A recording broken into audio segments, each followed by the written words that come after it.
Good evening, ladies and gentlemen. My name is Sam Anthony, and I'm your host for tonight's lecture and book signing.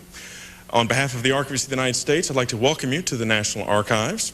We are honored to have with us Frances Stonor Saunders as she will discuss her book, The Cultural Cold War, the CIA, and the World of Arts and Letters. A few points before we begin. When you first came in tonight, you received a program. We also have some calendars of events for May and for June. These are free. You may take them home with you, or you may sign up on the sheet outside and have these mailed to your work or home address. Following tonight's lecture at 8 o'clock, we will have copies of the book for sale. Ms. Saunders will be signing books at the end as well. We will make time at the end of our lecture for some question and answers from the audience. So why don't we get started? Frances Stonor Saunders comes to us from England, where she was born and bred in London. She graduated from Oxford University and then has worked as an independent film producer on such documentaries as the 4-hour Hidden Hands, A Different Story of Modernism. Her short story, Big Things, was published in New Writing. Would you please welcome Frances Stonor Saunders.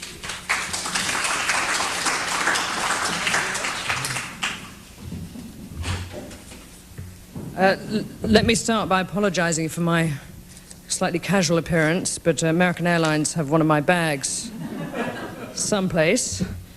So this is the best I could do. I was asked just now, and I think it's probably a good place to start, why someone who took an English degree at Oxford would possibly get involved with a story involving the CIA. And I have to say, briefly, I shall describe the accidental journey that brings me here, which is that, nothing to do with the suitcase, by the way, which is that in the early 90s, I was researching or developing a series of documentaries for independent television in England, whose motivation, I suppose, or the animating spirit of which was to discover a different way of telling the history of modernism in the 20th century. And we wanted to take art history out of the story for a while and look at the sociological or the political or the spiritual influences on 20th century avant-gardism. And in the midst of this rather kind of inchoate research, I was sent an article by Eva Cockcroft, which was published in 1974, which turns out to be a seminal piece. And the title was Abstract Expressionism, the CIA, Weapon of the Cold War. And I figured, what on earth has Jackson Pollock got to do with Cold War politics? To cut a long story short, I went ahead and made a documentary which investigated the rumor that there was more than just an implicit link between the success of abstract expressionism in Europe, and indeed domestically, and American foreign policy objectives during the Cold War. That's how I got into the story. As in all documentaries, half of the really good material you have is on the cutting room floor. And I felt that, you know, I had the book already, I should just go ahead and write it. And 3 years later, I realized that was astonishingly naive. And after spending a good part of, 1.5 to 2 years in archives in Abilene, Kansas, and your National Archives here, and just about everywhere else in the States, I realized that I had a much bigger story than I had anticipated. So I spent the next 1.5 years writing it, and this is the result. Now, what I'm going to do tonight is I'm going to read a talk which is really a kind of overview, a précis, of the claims of the book and also some of the questions that it raises. And I think then we can go to some questions, and if it's lacking in detail, please feel free to ask me to flesh that out. In the spring of 1966, the British poet Stephen Spender wrote a letter to Julius Fleischmann, patron of the Congress for Cultural Freedom and president of the Farfield Foundation. These two bodies were the publisher and financial arm, respectively, of Encounter magazine, of which Spender was co-editor. Both billed themselves as privately funded, independent organizations committed to promoting intellectual and artistic freedom. But rumors had been circulating at every literary cocktail party in London, Paris, and New York that they were not quite as free as they appeared, and Spender now wanted urgent clarification. Was it true, he asked Fleischmann, that the Congress and the Farfield Foundation were financially beholden to the American government? The allegation, he continued plaintively, was putting him in a terrible position as the editor of a magazine which emphasized its independence. After a delay of several months, during which time Spender's letter was passed from hand to hand in Washington, Spender received the reply he was hoping for. There was absolutely no truth to the rumors. Both the Congress for Cultural Freedom and the Farfield Foundation, in Fleischman's words, had never accepted any funds from any government agency. Less than a year later, the hollowness of this denial was established. Fleischman, heir to a vast gin and yeast fortune, was awash with money and had acquired the sobriquet, the Maecenas of American culture, for his abundant largesse towards the Congress for Cultural Freedom and its multitude of offshoots. But he was also legendary for his personal meanness, the stingiest rich man I have ever known, according to one contemporary. Spender, too, had first-hand acquaintance of Fleischman's parsimony. When his wife had borrowed a dime from Fleischman to make a telephone call in a restaurant where they were dining, she had been urged, in all seriousness, to repay it. Junkie, as he was known, didn't forget his debts. The dime was certainly Junkie's, but the money he had been dispensing with such public generosity since the early 1950s was not. It was the CIA's. Fleischman was simply a conduit, part of the famous pipeline that was pumping money to the Congress for Cultural Freedom and a reservoir of other organizations which served the US government in its covert battle for ideological supremacy in the Cold War. While Spender appeared content to broadcast the denial he had received from Fleischman, others were less acquiescent. By early 1966, the California-based Ramparts magazine had already sent out journalists to truffle around in the undergrowth of the Internal Revenue Service, where the tax returns of philanthropic foundations revealed some bizarre discrepancies. There was the Hoblitzell Foundation, whose primary purpose was listed in the Directory of American Foundations as providing support to organizations within Texas, primarily in Dallas, with emphasis on aid for the handicapped. So why on earth was it funding the Italian magazine Tempo Presente, a publication of the Congress for Cultural Freedom? And what possible interest could the Miami District Fund have in the German magazine Der Monat, also published by the Congress? Ramparts was closing in on the CIA's crown jewels. For hiding behind frontmen like Julius Fleischman and dummy foundations like the Farfield, the CIA had, from its inception in 1947, alighted upon culture as one of the central theaters of the Cold War. It was the secret Maecenas, the crypto patron behind thousands of books, literally. I think its backlist runs to over 1,000 publications, of books in which it was wholly or partially involved, and scores of magazines, congresses and concerts, art exhibitions and seminars. At the close of the Second World War, the United States, the one outright victor, had suddenly found itself a superpower. Needing a culture to match, it stared over the wire at Russia, which had pursued intellectual politics ever since Catherine the Great, and set about acquiring worldwide intellectual admiration and support. As the Cold War froze and ideologies divided, the US government, through its intelligence and espionage arm, poured huge resources into a cultural propaganda campaign. A central feature of this campaign was to advance the claim that it didn't exist. The CIA was, in effect, acting as America's hidden Ministry of Culture. The centerpiece of the CIA's Kulturkampf, or cultural struggle, was the Congress for Cultural Freedom. Established in Berlin in the summer of 1950, the Congress was an apparently spontaneous alliance of intellectuals and artists committed to demonstrating the fallibility of the Soviet mythos and the superiority of Western democracy as a framework for cultural and philosophical inquiry. Its membership read like a who's who of the éminence grise of the period: Julian Huxley, Mircea Eliade, André Malraux, Guido Piovene, Herbert Reed, Thornton Wilder, J.P. Narayan, Hugh Trevor Roper, James T. Farrell, Raymond Aron, Igor Stravinsky, Ignazio Silone, Roberto Rossellini, Willy Brandt, Ernst Reuter, A.J. Ayer, Herbert Reed, Malcolm Muggeridge, James Burnham, Sidney Hook, Arthur Schlesinger Jr., Arthur Koestler, Mary McCarthy, Diana and Lionel Trilling, Norman Thomas, Upton Sinclair, John Steinbeck, Alan Tate, Robert Penn Warren. The list is endless. I could go, sorry, it is endless. I've just realized it goes on and on.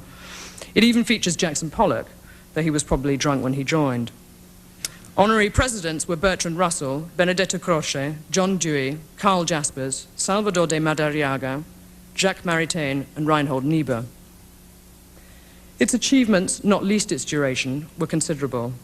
At its peak, the Congress for Cultural Freedom had offices in 35 countries, employed hundreds of personnel, published over 20 prestige magazines, including its flagship, Encounter, held art exhibitions, owned a news and features service, organized high-profile international conferences, and rewarded musicians and artists with prizes and public performances.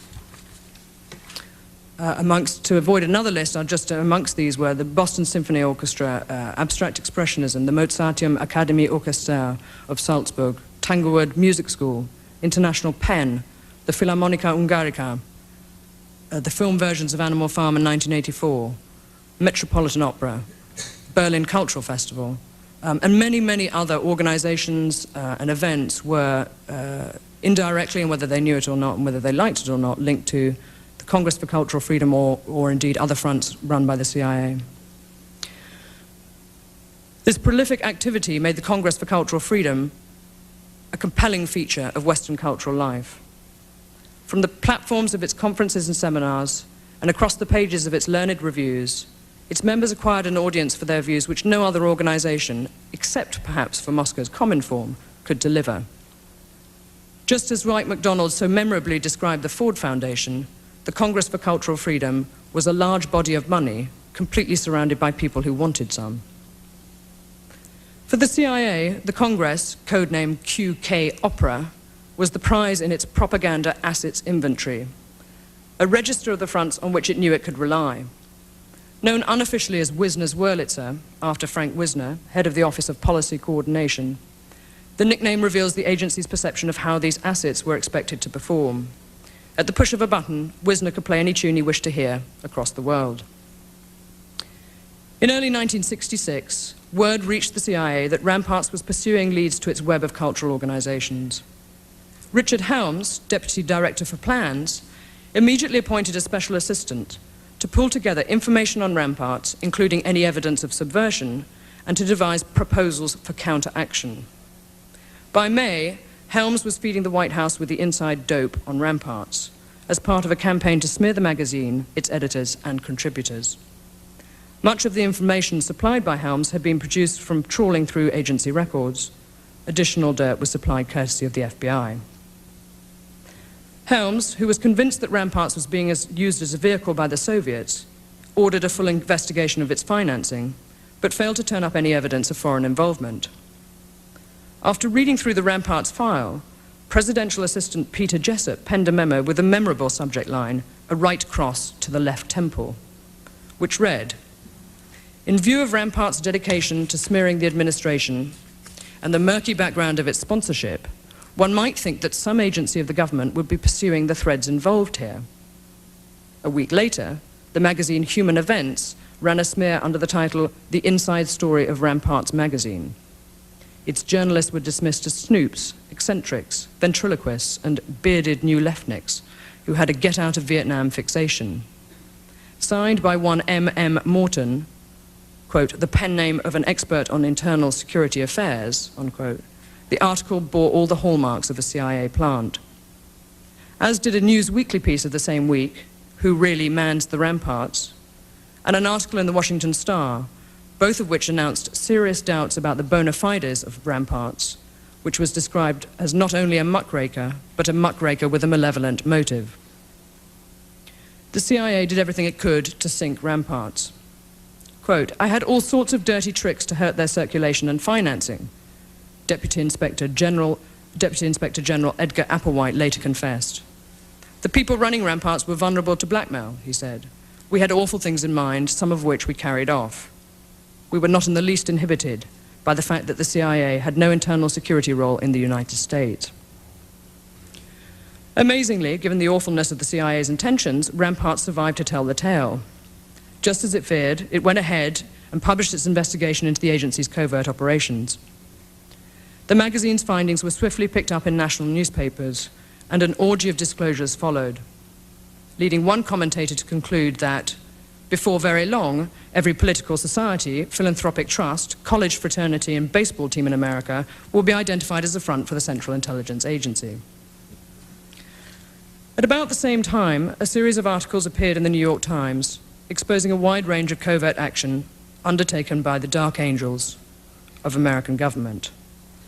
As stories of attempted coups and mostly botched political assassinations poured onto the front pages, the CIA came to be characterized as a rogue elephant, crashing through the scrubland of international politics, unimpeded by any sense of accountability. Amidst these more dramatic cloak-and-dagger exposés came details of how the American government had looked to the cultural Brahmins of the West to lend intellectual weight to its actions. The suggestion that many intellectuals had been animated by the dictates of American policymakers rather than by independent standards of their own generated widespread disgust. The moral authority enjoyed by the intelligentsia during the height of the Cold War was now seriously undermined and frequently mocked. The consensocracy was falling apart. The center could not hold. And as it disintegrated, so the story itself became fragmented, partial, modified, sometimes egregiously, by forces on the right and indeed on the left, who wished to twist its peculiar truths to their own ends. Ironically, the circumstances, therefore, which made possible the revelations contributed to their real significance becoming obscured. As America's anti-communist campaign in Vietnam brought it to the brink of social collapse, and with subsequent scandals on the scale of the Pentagon Papers and Watergate, it was hard to sustain interest or outrage in the business of Kulturkampf, which in comparison seemed to be fluff on the side. History, wrote Archibald MacLeish, is like a badly constructed concert hall with dead spots where the music can't be heard. What I've attempted to do in this book is to record those dead spots.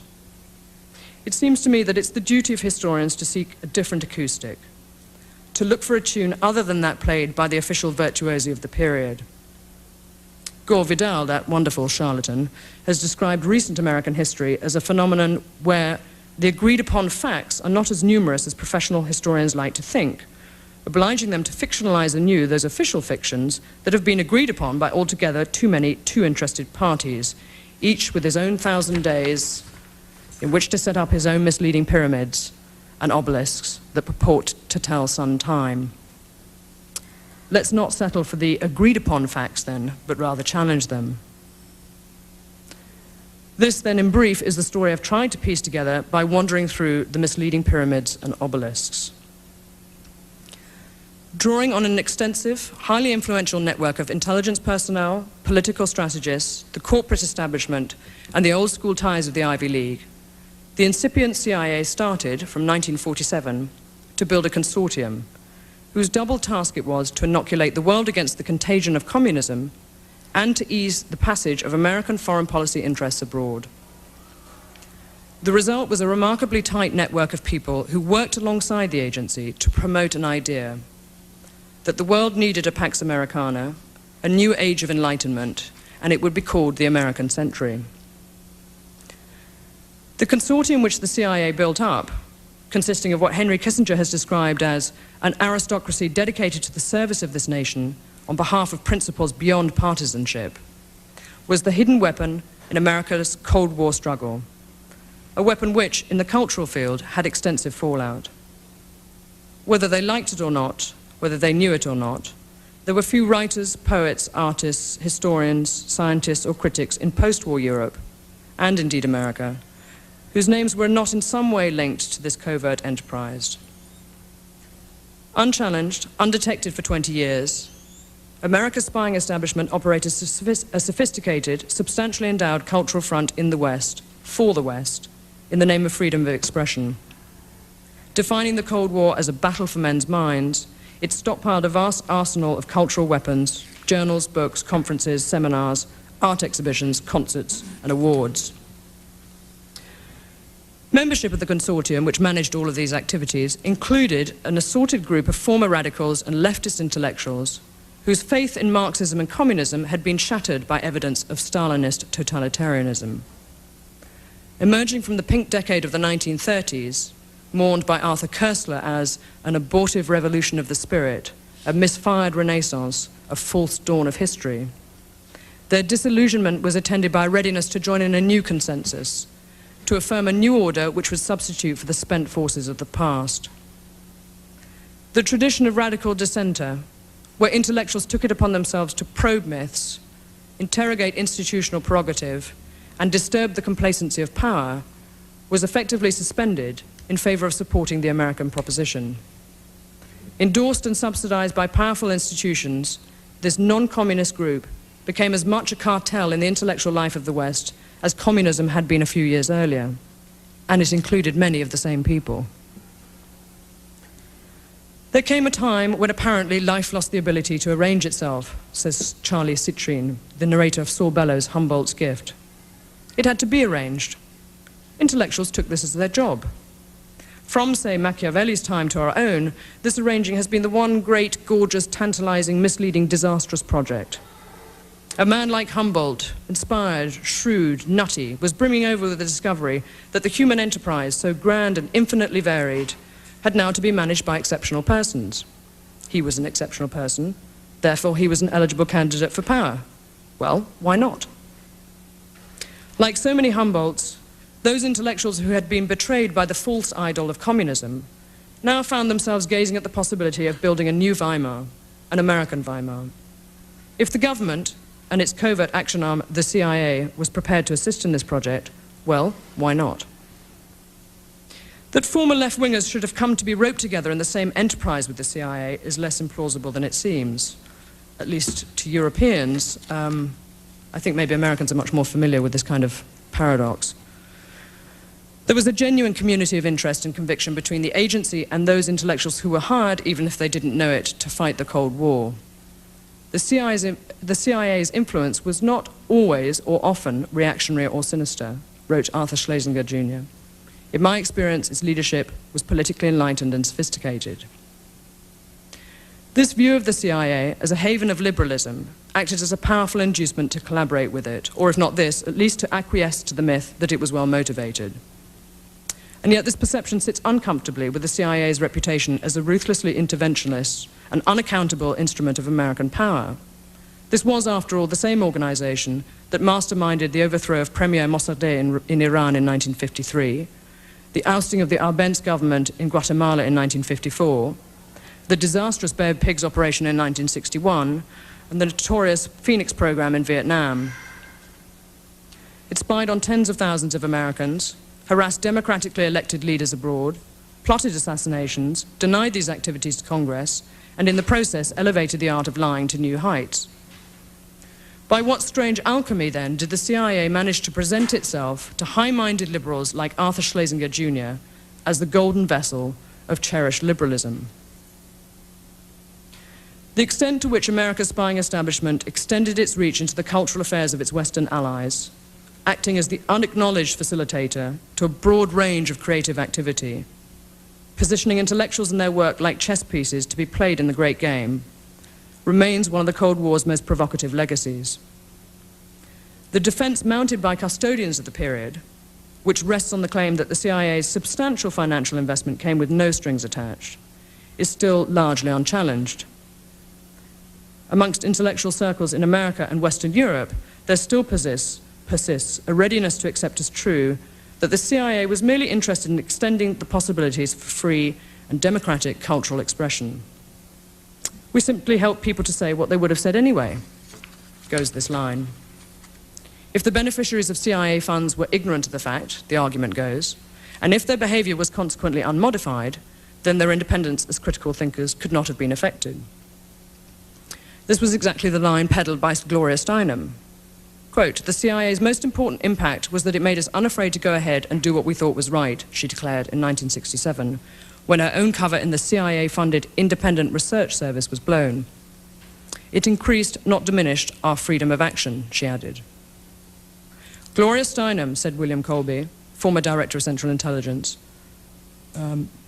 has been wrongly accused of being a CIA tool in her work.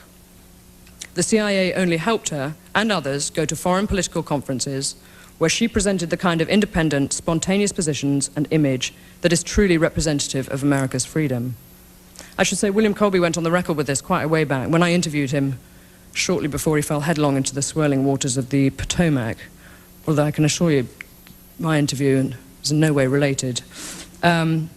He refused to go on record with this. This was said of the woman who was important enough to the CIA to be assigned her own case officer. Steinem was one of 250 students sponsored by the agency to attend youth festivals in Moscow, Vienna and Helsinki in the late 50s and 60s, and early 60s. Her relationship with the agency clearly illustrates how it moved from blank check support to operational use of its assets. The students were used for missions such as reporting on Soviet and American personalities and observing Soviet security practices. One student attending the 1957 World Youth Festival in Moscow was instructed to report on Soviet counterintelligence measures and to purchase a piece of Soviet-manufactured equipment.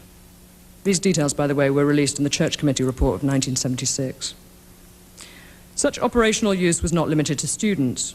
Artists, athletes, leaders, and specialists in all cultural fields who were traveling to Europe under the auspices of the Fulbright-Hays Act, which expressly forbade political use of cultural exchange programs, were also frequently used. Funded openly by Congress, they were covertly deployed by the CIA. If Steinem felt that her freedom had been increased and not diminished by the CIA's involvement with her anti-communist activism, why has she refused for years to be drawn on the subject? Her 1968-69 entry in Who's Who lists her as a member of the board of directors of the Independent Research Service, yet subsequent editions make no reference to her directorship and reduce her period of employment with the service from 3 years to 1. Another misleading pyramid.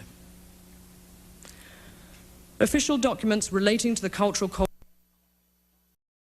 This was not simply an act of altruism. The individuals and institutions subsidized by the CIA were expected to perform as part of a broad campaign of persuasion, of a propaganda war in which propaganda was defined by national security directives as, quote, any organized effort or movement to disseminate information or a particular doctrine by means of news, special arguments, or appeals designed to influence the thoughts and actions of any given group. A vital constituent of this effort was psychological warfare, which was defined as the planned use by a nation of propaganda and activities other than combat, which communicate ideas and information intended to influence the opinions, attitudes, emotions, and behavior of foreign groups in ways that will support the achievement of national aims. Further, the most effective kind of propaganda was defined as the kind where the subject moves in the direction you desire for reasons which he believes to be his own. It's useless to dispute these definitions. They are littered across government documents, the données of American post-war cultural diplomacy. CIA agent Donald Jameson intended no irony when he told me that as far as the attitudes that the agency wanted to inspire through these activities are concerned, clearly what they would like to have been able to produce were people who, of their own reasoning and conviction, were persuaded that everything the United States government did was right. It's not a question, then, of people being coerced into saying what they didn't believe. It's not a question of people writing articles for Encounter magazine or Tempo Presente or Quadrant or even American journals here like Partisan Review, which very indirectly received CIA funding at one point to boost its circulation. It's not a question of them simply acting as simple ventriloquists for the American government. On the contrary, it's about the inseparability, despite appearances to the contrary, of free behavior from institutional patronage. It's what you might describe as the inevitable relations between employer and employee, in which the wishes of the former become implicit in the acts of the latter. National Committee for a Free Europe, Crusade for Freedom, Free Asia Committee, Free Europe University, Radio Free this, Radio Free that, Congress for Cultural Freedom. In the mid-1960s, the joke was that if any American philanthropic or cultural organization carried the words free or private in its literature, it must be a CIA front. Even the Farfield Foundation, many CIA people that I spoke to said, the jokey mantra inside the agency was to call it the far-fetched foundation, because by the 60s, pretty much everybody could guess who was behind it. Clearly, however, by camouflaging its investment, the CIA acted on the supposition that its blandishments would be refused if offered openly. Do you think I would have gone on the Encounter payroll in 1956 had I known that there was secret US government money behind it? Dwight MacDonald angrily asked the man, CIA as it turns out, who had put him on the payroll. If you do, we are really out of contact. One would hesitate to work even for an openly government-funded magazine. I think I've been played for a sucker. Stephen Spender later thought it would be amusing to write a funny Gogol-like story about a man who, whatever he did, and whoever his employer, found he was always being paid for by the CIA. He should have known. What kind of freedom can be advanced by these deceptions? It was Harry Truman, under whose presidency the CIA was established, who before his death said, "Secrecy and a free democratic government don't mix." Freedom of any kind certainly wasn't on the agenda in the Soviet Union, where those writers and intellectuals who were not sent to the gulags were lassoed into serving the interests of the state. It was, of course, right to oppose such unfreedom, and I can't stress this enough. There's no doubt in my mind, or I think in any reasonable person's mind, that it was right to oppose the Soviet Union. But I think what I describe in the book is a larger picture than that. And it's right to oppose unfreedom, but I also ask the question, with what means? Was there any real justification for assuming that the principles of Western democracy couldn't be revived in post-war Europe according to some internal mechanism? Or for not assuming that democracy could be more complex than was implied by the lauding of American liberalism? To what degree was it admissible for another state to covertly intervene in the fundamental processes of organic intellectual growth, of free debate and the uninhibited flow of ideas in the countries of its allies? Did this not risk producing, instead of freedom, a kind of ur-freedom, where people think they're acting freely, when in fact they are bound to forces over which they have no control? The CIA's engagement in cultural warfare raises other troubling questions. Did financial aid distort the process by which intellectuals and their ideas were advanced? Were people selected for their positions, rather than on the basis of intellectual merit? And what did Arthur Koestler mean when he lampooned the international academic call-girl circuit of intellectual conferences and symposia? Were reputations secured or enhanced by membership of the CIA's cultural consortium? How many of those writers and thinkers who acquired an international audience for their ideas were really second-raters, ephemeral publicists, whose works were doomed to the basements of second-hand bookstores? How many others drunk too heavily at the trial, their creative energy sapped by the weight of their expense account? What most irritated us, wrote Jason Epstein some years ago, was that the government seemed to be running an underground gravy train whose first-class compartments were not always occupied by first-class passengers. The CIA and the Ford Foundation, among other agencies, had set up and were financing an apparatus of intellectuals selected for their correct Cold War positions as an alternative to what one might call a free intellectual market, where ideology was presumed to count for less than individual talent and achievement, and where doubts about established orthodoxies were taken to be the beginning of all inquiry. It had at last become clear how bad a bargain the intellectuals had made, that it could never have been in the interest of art or literature, of serious speculation of any kind, or even of humanity itself, for them to serve the will of any nation. It will perhaps be another 50 years before we discover whether the CIA still exerts influence over the cultural affairs of this and indeed other nations. On the lobby wall of the CIA's headquarters at Langley, Virginia, is engraved this from St. John's Gospel: "The truth shall make you free." It's time it did.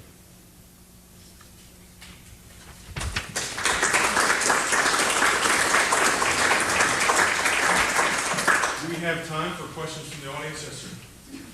Yes, you talked about Frank Wisner's religious organ and the encounter, as I think you said, the flagship of Congress on Cultural Freedom. To what extent, in your research, have you turned up evidence that, number one, Frank Wisner was able to push a button which affected the selection of writers who contributed to the economist? Number two, was able to influence the selection of articles, subjects which were treated in the encounter.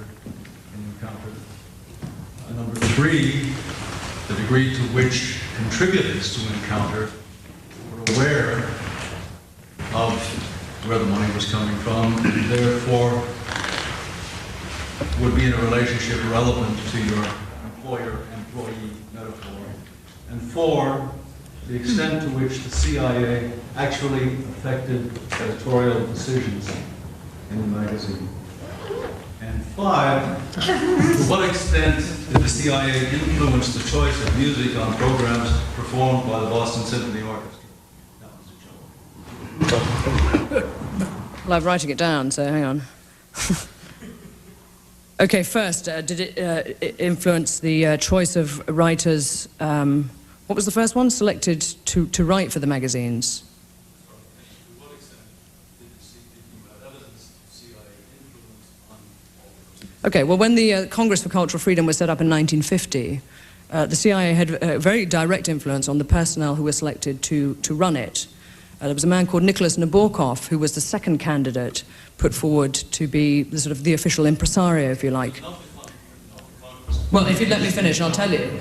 The first candidate was Louis Fisher, who was not approved at Washington for a whole variety of reasons, principally because he was American and it was thought that this made it too overtly kind of an American organization rather than a European one. You won't find Louis Fisher in The God That Failed, which was published in 1949, and you won't find him writing for any of the Congress magazines. I would say that I'm not entirely clear what the agency's objections were to Louis Fisher, but he's not there.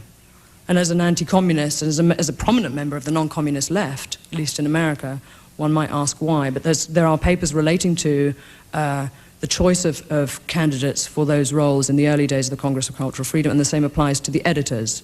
As for writers, it was for the editors to decide, of the individual magazines, for example, to decide who they were going to commission to write a piece. Very rarely was anybody dropped because of orders from Washington. I mean, the point is that it wasn't necessary. These were people who were selected for the correctness of their positions. You wouldn't have had an editor of Encounter magazine, which was set up in '53, who was openly opposed to the Korean War. It just wouldn't have happened. When I asked Tom Braden, who set up the International Organizations Division, whether or not the CIA had a right to veto, they said that they did have a right to veto, and that if someone had stood up at the Congress for Cultural Freedom in Berlin in 1950 and wanted to make a speech against the Korean War, they wouldn't have done it. I mean, they would have been vetoed. The point is that right to veto was very, very rarely exercised, which you can take to be an indication, if you like, of how Washington, I think, was effectively happy with the magazines and generally the kind of publishing activities that it had, that it was funding. Dwight MacDonald's piece, famously in 1956, which was submitted to Encounter, accepted by Stephen Spender, and subsequently rejected, accepted, and then finally rejected. It has always been said that the reason it was rejected was because it was a bad piece. It was a kind of instinctual rebuttal of America, guided by Dwight's sort of, nutty romanticism for Europe, subsequent to spending 3 months in Tuscany, because that can, turn anybody's head, as we all know. But the literature that the correspondence that I found, speaks specifically of his points about Korea, and that they felt that it was extremely bad and almost pro-Soviet propaganda to reprise the claims of Eugene Kincaid, who had written extensively in a commissioned report for the US government of the collapse of morale amongst US soldiers, prisoners of war, in Korea. This was information that it was decided in Washington was not going to be published. That was the reason that article was not published. So when people say to me, well, there aren't enough examples of articles being axed, or of people being vetoed, or of people being coerced, it's not about coercion or vetoing. It's about simply setting up an organization of publications which have all sorts of cultural bona fides, which, by the by, publish, some of the most memorable essays of the period. Isaiah Berlin's 6 pieces on Russian literature was published in Encounter. I mean, let's not, do a demolition job on the achievements in terms of, great argument and great pieces of these magazines. But, this was the cultural side of magazines that also had a kind of political agenda. Encounter was a very prestigious magazine.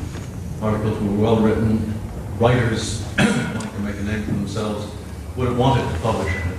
Is there evidence that significant numbers of writers who didn't have the right opinions wanted to be published in Encounter, and were not? Now, I spoke to a lot of people who didn't feature in Encounter, but who were sort of the period, who told me they would never go anywhere near Encounter because they knew they wouldn't be published. That's not a scientific answer to your question, but the feeling was, Hugh Trevor Roper said in 1950 that he thought the Congress for Cultural Freedom was being backed by the Americans. He wasn't bothered by that. He went on to, he was with the Congress and he wrote many times for the For Encounter magazine. But there were others who had the same feeling early in the 50s and who were uneasy with it and who chose not to write for Encounter. My point about all of this is it's not so much a question of editorial control, although it's clear that guidance was issued at a certain level and was then passed down. I mean, I have many documents relating to guidance that was passed on to the editors. They could then fight it. They could then say, I don't want to do something about, Highland dancing in Scotland because, I'd rather run a piece about the European market, for example. But this was a, clearly a give and take situation. These people were not patsies. Nobody's patsies. But what I would say to you is that I think the Jason Epstein quote goes some way to describing what members of the independent left in Western Europe felt, which was that they weren't being given a chance to compete fairly on a level field in their non-communist activities with subsidized non-communist activities, which had grown into a kind of, sub-profession. Two questions. The first question is, how robust are the evidences that you have offered in your book? I just scanned through your book. I have not read them. It's too long. I saw a lot of anecdotes, a lot of allegations, a lot of rumors, reports from one person to the other. But from a scientific standpoint, I do not see a lot of robust evidences that you can verify, just like this is a chair, and I can verify to you that it's a chair by some scientific means. When you mention some scholars, Isaac Berlin or some other historians or scholars, I'm going to submit to you, even without knowing any of them, maybe some of them were working for the CIA. I think there's a reasonable generalization. But what is the robustness of the evidence to suggest that many of these people were doing something like that? That's my first question. My second question is, how much can you generalize, even assuming that the evidences are robust? Based on that, how far can you generalize to say that many of these people were doing that? Again, I try to be neutral on both sides. I assume, I even go that far as to agree that some people were doing something like that too. When you mention like the Fulbright case, scholarship board, and some of those people, they went to Europe or wherever, maybe they were a covert agent. I am a Fulbright scholar, by the way. And it offends me a bit because a lot of those people that I know, I doubt very much that they were doing some covert research operation. And in Morgan, I was doing something for the CIA. So I'm trying to say, be careful, because I'm sure that a lot of scholars, academians, some of them for whatever reason, for greed, for fame, for power, for whatever they might be doing something like that. Or they might use the CIA for their own purposes too. But be careful, because every time when you make some stuff like that, of the CIA, the KGB, you have a lot of sensational stories and people listening to you. That is a beautiful, wonderful soundbite. But how much can you prove? What exactly can you prove? All I saw in your book is a lot of... Can I answer? Yes, please do. Perhaps. You haven't read the book, as you say, but I absolutely take your point, and I think that there is naturally a danger when you deal, particularly with some big names, of sensationalism. And I've noticed in quite a few of in some of the reporting of this book, and in some of the reviews by fairly prestigious reviewers, both for and against the book, that very simple mistakes have been made by misreading of what I say, and not misinterpretation, but misreading. People confuse the details that I give about the American military government's cultural programs in Berlin, all of which are available for inspection in the National Archives here, with later programs or projects that the CIA were involved in, which had nothing to do with the American military government. I found that the two case scenarios have been confused. Let's talk about Fulbright. The evidence for the Fulbright comes from the Church Committee report of 1976, and I recommend you read it. This was the most compelling and serious analysis, sustained analysis of US intelligence operations. Anyone who reads this report I think we'll come away with a clear feeling about what the distinctions are between, as you say, evidence and supposition or generalization. And I took the Church Report Committee as one of the kind of backbones, together with a couple of other committees' reports, including the Cox Committee report of 1952, which is astonishing in its level of detail about the CIA's intrusion into the field of philanthropic foundations, and gives facts and figures, numbers of foundations involved, how much of their percentage of their spending was going to CIA projects. I use those as a kind of, backbone, and I think, one assumes that one can rely on congressional committee inquiries. I interviewed people who had never been interviewed about this before. I was very careful not to use hearsay or allegation. I don't believe in, I've read several books that deal with the communist fifth column in America, in which it said, there's very recently been the publication of the Metrokin Archive, an invaluable historical document, which has been published here in the UK, in which people are named as KGB spies, with absolutely no effort to talk to them, to ask them whether they have a response to the allegation before it's published, and on the basis of what one KGB officer says. I didn't take, on the basis of what one CIA agent told me, anything to be de facto truth. If I had, pieces of paper or other people who said it, when you ask who knew, who didn't know, when, 50 people tell you, I know that so-and-so knew because we sat down and talked about it, and here's an exchange of letters we had in 1957 or whatever it might be, then, there comes a point at which you have to make a decision about the nature of evidence, which, and I agree, I think one should be, constantly aware. But you've got to be careful too, because your argument would suggest that, there is no history. There's no way of writing into these complicated stories and trying to kind of, well, I'm saying that's a confusion that I think could also arise by erring too much the other side. I'm not saying that. I even agree with you, I mentioned several times, that there are some people that are doing that, okay? I do not disagree with that. I'm just saying that from a scientific standpoint, I think you need to come up with more robust scientific work. Yeah, I think with respect you need to read the book before you say, I haven't researched it properly. That's, we could make a general point about this, but not about the book. The point is that even assuming that the evidences are robust, how much can you generalize? Go back to the book again. I cannot read that. But I think I have scanned sufficient of the whole book to understand what you are trying to do. I don't think scanning is a scientific way of researching, and it's not a scientific way of asking a scientific question. Especially the social sciences. Especially the social sciences. A lot of people have been used that on both sides to do work like this. You're from the left side, and someone could do that on the right side too. But I'm neutral on this. Okay. Yeah. Well, let's say I'd like to ask an open-ended question, but I'll put a little background to it. One, I would say Robert Oppenheimer became a member of the American Congress for Cultural Freedom in 1954 after he lost his security clearance there in the United States.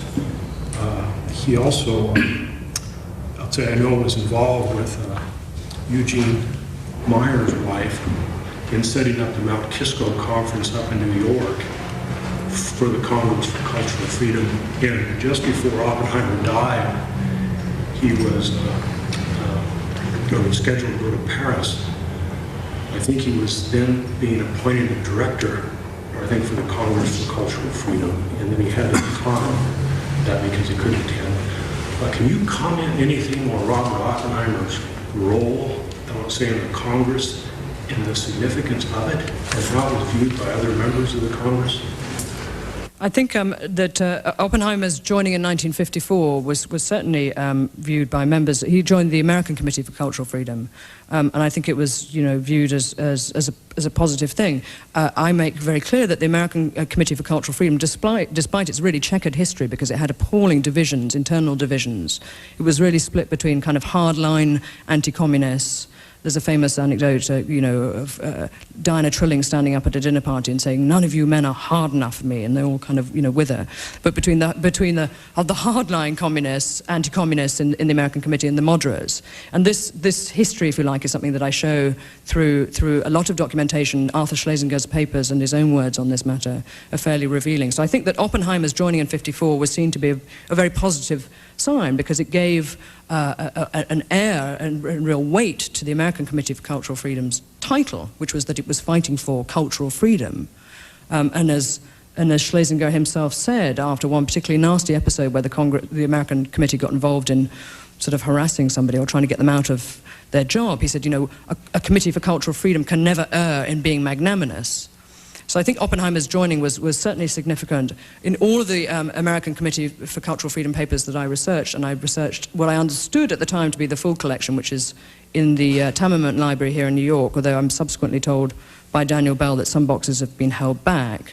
But in the papers that I researched, there's very little mention of Oppenheimer. And I think he was one of those many members who I do point out in the book. I mean, there's clearly a distinction between activists who are, you know, involved in the day-to-day running of these committees and their agenda and their minutes and everything else, and those like Oppenheimer who are members. I think later on there's a quote from Stuart Hampshire, the British philosopher, at the end of the book, where he remembers talking to Oppenheimer in '67, once most of these exposures had come out, in which Oppenheimer took a fairly sort of sanguine approach, much like Isaiah Berlin, in which he said, well, you know, okay, it happened, so we kind of all knew about it, big deal, which was, you know, the sort of laissez-faire attitude of many people. But I think, you know, in the case of Oppenheimer, having not been, there may be people here who can correct me, but having not been directly involved in any of the sort of, you know, organizational running of any of these programs was lending his name to an outfit, which I think fundamentally he approved of. I'm assistant editor at Foreign Policy Magazine here in DC. I was walking outside the building and there's an engravement on the building that says past is prologue, so I think it's incredibly appropriate that you're giving your talk here at the National Archives, where we keep everything that's tangible about our history. But given that background, you touched on this a little bit at the very end of your talk when you said it may be 50 years before we know if these kinds of things are still going on. But it's sort of become a cliche in cultural politics. You have the Americanization of global culture, and then you have the subsequent backlash to that, particularly in continental Europe. So I would like for you to cast your net a little farther if you can, and try to fill that disconnect between your book and what's going on now with the backlash and the Americanization of culture, and how you see the two related. I mean, I think you're right. I mean, the continental European perspective of this book, indeed, and of this story will be, I think, to a large degree different than it is here. I mean, people are genuinely, even of an older generation to mine, are genuinely quite shocked or astounded, or even if they're positively sort of shocked, if you like, by the extent to which the cultural Cold War was fought by America in Western Europe.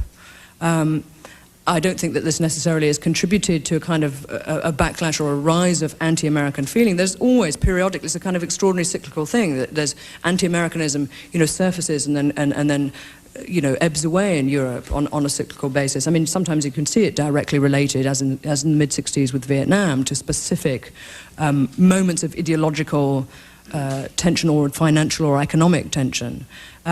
I think that with NATO now, there's quite a lot of anxiety amongst Western Europeans about America's role in NATO, about whether or not we want to be part of an organization that has such a strong American role. But there are people who feel equally strongly the other side. I think it's really hard to generalize. I think what makes it very hard to generalize is that the kind of this very inchoate and sort of purposely, it seems to me, disorganized and unnamed Seattle, Washington, May Day in London, sort of, you know, under the surface groundswell of opinion that seems to be against globalization and against capitalism and against any kind of sort of, you know, against the media.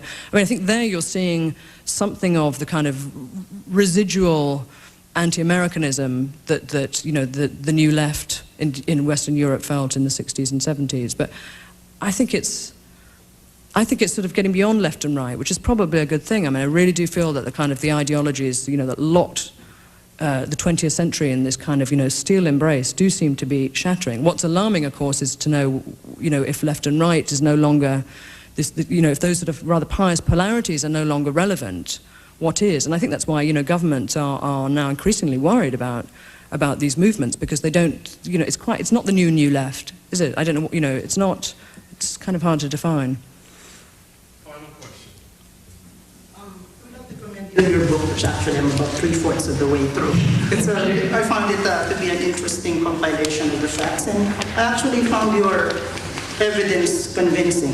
However, I have several, two main points of difference. First, as you noted in your lecture today, you thought that the struggle, that the Cold War was a worthy cause. And yet, I am uncomfortable in your book with the persistent subtext that there was some sort of moral equivalence here. Because I would first like to point out two things, that many of these artists were into counterculture here domestically, whereas the Soviet artists were state-sponsored. And you even cite one case in your book where someone dashed off a telegram complaining to his CIA overseers. Would any Soviet artist have been able to do the same? Probably not. The second point is, as I said, I'm convinced by the evidence you present regarding the CIA involvement, and since I'm an economist, I was converting the dollar amounts into 1999 equivalents, and I was astounded by the size of the amounts. Nevertheless, don't you exaggerate the significance of CIA involvement in winning the cultural Cold War? Because what about the role of Hollywood commercial films, for instance? Because speaking personally, when I was growing up in Southeast Asia and I saw propaganda films from communist China, Neil Simon films simply were so much better than his propaganda films. So isn't this exaggeration of the role of the Congress for Cultural Freedom the typical literary intellectuals conceit? I think this is, a very valid point. One of the reasons I think the CIA, but for a brief kind of flirtation through one or two semi-agents in Hollywood with the movie business. I mean, they knew this project. You said no. I think the answer to the question is no. I don't exaggerate it, because what I make clear is that what the Congress for Cultural Freedom represented was a serious alliance of intellectuals. Leave aside the institutional, CIA background for a minute. Committed to preserving high modernist achievements. They were not people who enjoyed, as the writings of all of these individuals even now will show very clearly, who enjoyed anything of mass culture. They did not like Elvis, they did not like blue jeans. You know what one of their biggest fears was? If you read Irving Kristol now, one of his major fears was not that people weren't going to read Encounter magazine or that the Soviets were going to nuke us or we were going to nuke them. It was that Elvis and blue jeans were going to win the Cold War. And that meant that even if it was an American or non-Soviet victory, that those elite, high cultural values and ideas would not have won. And that's essentially what has happened. This was a kind of, at one level, an incredibly heroic battle to try and defend high culture from the threat, not just of mass man in the totalitarian Soviet Union sense, but the famous ooze of mass culture in the Dwight McDonald, it's here in America sense. So it was kind of a domestic battle there as well as just the dread and the justified dread of the Soviet paradigm being imposed in terms of culture. It was evident here, right before their very eyes and noses, and this is something that they write about compellingly now. This seems to be the real guiding project of their lives. Actually, is this action against the sort of breaking of the floodgates, and the Philistines are inside. But then, by the same token, one could argue that the propagation abroad was incidental. That the main project was this domestic. No, I don't think so. No, I don't think so. I mean, I think the real target was absolutely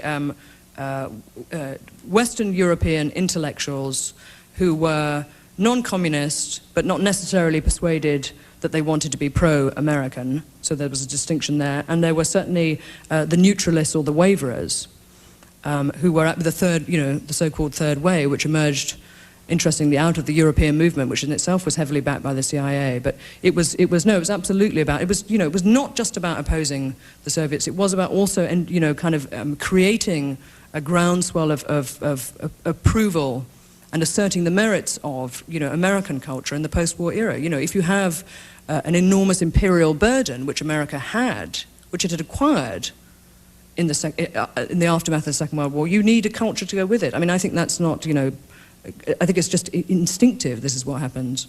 Ladies and gentlemen, Francis Stonor.